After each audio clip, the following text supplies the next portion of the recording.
UP में 9 जिलों की 55 सीटों पर दूसरे चरण का मतदान लगभग 60% के आसपास खत्म हुआ।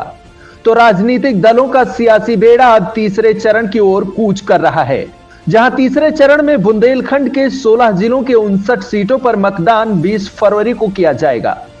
यूपी के पश्चिमी दुर्ग की लड़ाई खत्म हुई तो सियासत का जंगी बेड़ा अब मध्य यूपी की तरफ बढ़ चला है, जहां सियासी दलों के समीकरण और चुनौतियां दोनों अलग अलग हैं। तीसरे चरण में बुंदेलखंड और मध्य यूपी के कई जिले शामिल रहेंगे, जिसमें यह भी माना जा रहा है कि तीसरे चरण में सियासी दलों के चुनावी सुर भी बदल सकते हैं। साथ ही भाषणों से ध्रुवीकरण और भावनात्मक बयानों की जगह नए मुद्दे शामिल हो सकते हैं। ऐसा इसलिए कहा जा रहा है क्योंकि तीसरे चरण में बुंदेलखंड और मध्य यूपी के ज्यादातर ऐसे जिले हैं जहां यादव बेल्ट का दबदबा है और इन जिलों को समाजवादी पार्टी का गढ़ भी माना जाता है। जहां 2017 के चुनाव में बीजेपी ने सपा को करारी पटकनी देकर नया रिकॉर्ड बनाया था, लेकिन इस बार इन जिलों में सपा की जमीन मजबूत मानी जा रही है।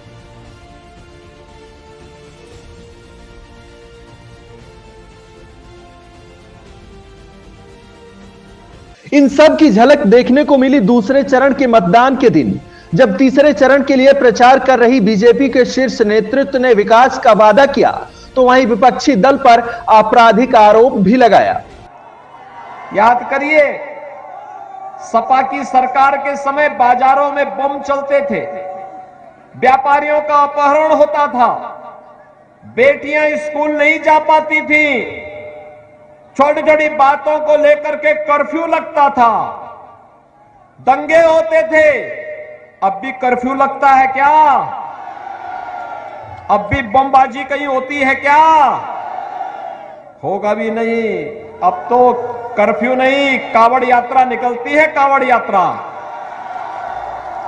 और बमबाजी नहीं होती, बल्कि हर हर बम बम के नारे लगा करके हमारा कावड़ यात्री निकल करके भगवान शिव के मधुर भजनों को गाता हुआ भगवान शिव का अभिषेक करता है। भाइयों बहनों, आज मैं आया हूं आप सबके पास। एक तरफ जहां अखिलेश यादव अकेले यूपी के रण में उतरे हैं, तो वहीं बीजेपी दल बल के साथ यूपी के हर मोर्चे पर तैनात है। तभी तो पीएम मोदी होली को सनातन कैलेंडर की तारीख के बजाय 10 मार्च को गुलाल उड़ाने का दावा कर रहे हैं। इस बार उत्तर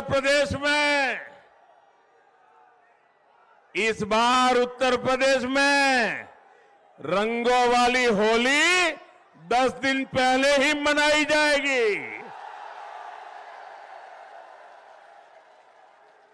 10 मार्च को ही जब चुनाव नतीजे आएंगे, धूमधाम से रंगों वाली होली शुरू हो जाएगी।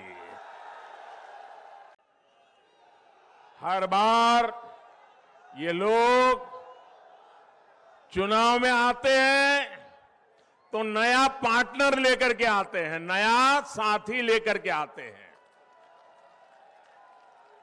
नए साथी के कंधे के भरोसे चलने की कोशिश करते हैं।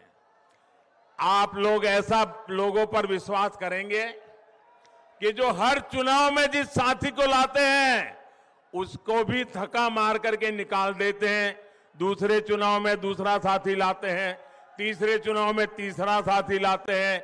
जो साथी बदलते हैं वो आपका साथ देंगे क्या?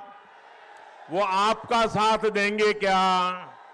जो चुनाव में साथ जिएंगे साथ मरेंगे के वादे करते हैं, चुनाव समाप्त होते ही लात मार देते हैं, वो आपका भला करेंगे क्या? अरे जो अपने साथियों पे भरोसा नहीं करते वो आप पे भरोसा करेंगे क्या?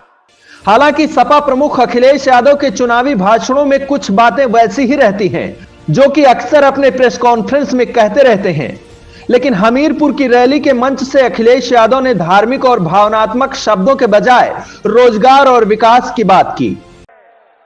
तो छोटा झूठ बोल रहा है, और अगर बड़ा नेता है तो बड़ा झूठ बोल रहा है, और जो सबसे बड़ा नेता है वो सबसे बड़ा झूठ बोल रहा है। बताओ आपके साथ झूठ बोला गया कि नहीं बोला गया? और मुझे लगता है कि असली सरप्राइज अगर कहीं होने वाला है तो बुंदेलखंड में होने वाला है। चमत्कार होने वाला है कि नहीं बुंदेलखंड में इस बार? होगा। ये लोग कहते हैं कि गर्मी बहुत हो गई है, गर्मी उतार देंगे। सुना भाषण के नहीं सुना उनका? और जब से पहले चरण का चुनाव पड़ा है वोट, पहले चरण का जिस समय वोट पड़ गया, इनके नेता कार्यकर्ता ठंडे पड़ गए हैं। तीसरे चरण की लड़ाई कुछ ऐसी है कि 2017 में सत्ताधारी रही सपा ने कांग्रेस के साथ गठबंधन के बावजूद भी सबसे खराब प्रदर्शन किया था, जहां उसे महज 8 सीटें मिली थी, जबकि कांग्रेस पार्टी को केवल 1 सीट मिली थी। हालांकि यह वो वक्त था जब यादव परिवार के शीर्ष चेहरों में विवाद चल रहा था। भतीजे अखिलेश और चाचा शिवपाल यादव के बीच वर्चस्व की लड़ाई चल रही थी।